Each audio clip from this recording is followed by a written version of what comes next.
Akala ko dati ay wala ng pag-asa, ang buhay ko na maging masagana. Walang pangarap, laging gulo ang hanap, pero ngayon mabuti at diretso ang landas na pinatang.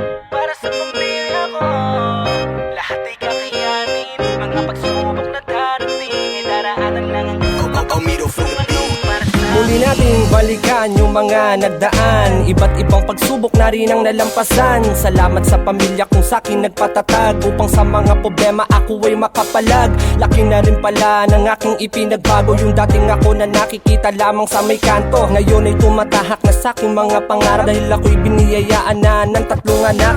Kaya naman, di na to basta-basta, kontrolado ang sarili sa mga desisyon na pwede akong maligaw o di kaya magkamali. Mahirap nang bumalik upang itama pang muli.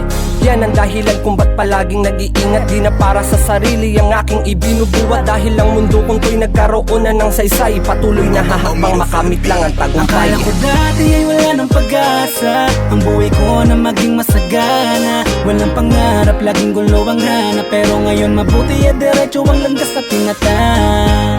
Para sa pamilya ko, lahat ay kakayanin. Mga pagsubok na darating, ay daraanan lang hanggang sa makamit kung ano ang para sa Dami ko akin. noong problemang pinagdadaanan, ngunit ganun pa man ay pilit ko yung kinayanan. Dahil sa mga pangarap na pinangahawakan, mga anak ang dahilan para ako'y lumaban.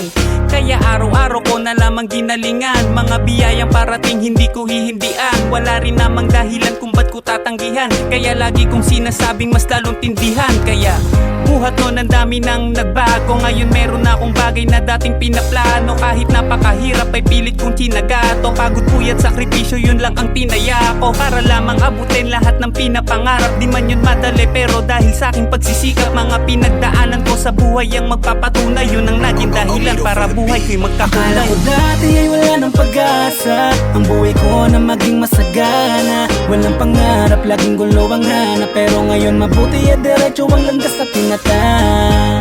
Para sa pamilya ko, lahat ay kakayanin. Mga pagsubok na darating, ay daraanan lang hanggang sa makamit kung ano ang para sa Nakakatuwa akin. habang pinagmamasdan ko ang mga nakaraang pinagdaanan, ngayon ay ibang-iba, iba't iba man ang mga kinaharap ko na problema. Nagawa kong lagpasan, madami mang di nakakita, ngayon ay kumikita dahil sa pagtsatsaga. Nagbunga din lahat ng aking mga ginawa, bawat sakripisyo't pagod sa aking pagpupursige. Ngayon kayang-kaya ko nang sa sarili magbawi, tinigilang humindi sa kada may pagkakataon na maibangon ng sarili sa pagkakabaon. Di na tulad ng noon, tignan mo ako ngayon, nakaraan kong sitwasyon ang naging inspirasyon. Kaya masasabi kong ang laki na ng pinagbago, busa ko at pitaan, nalagyan ko na ng libo. Di katulad ng noon na wala kahit na piso, ang sarap lang na isipin na ang buhay ko'y Akala nagbago. ko dati ay wala ng pag-asa, ang buhay ko na maging masagana. Walang pangarap, laging gulo ang hanap, pero ngayon mabuti at diretso ang landas na pinatang.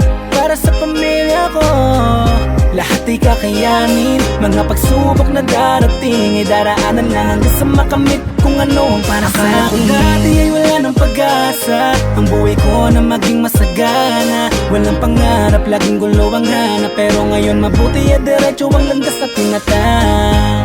Para sa pamilya ko, lahat ay kakayanin. Mga pagsubok na darating, ay daraanan lang hanggang sa makamit kung ano ang para sa akin.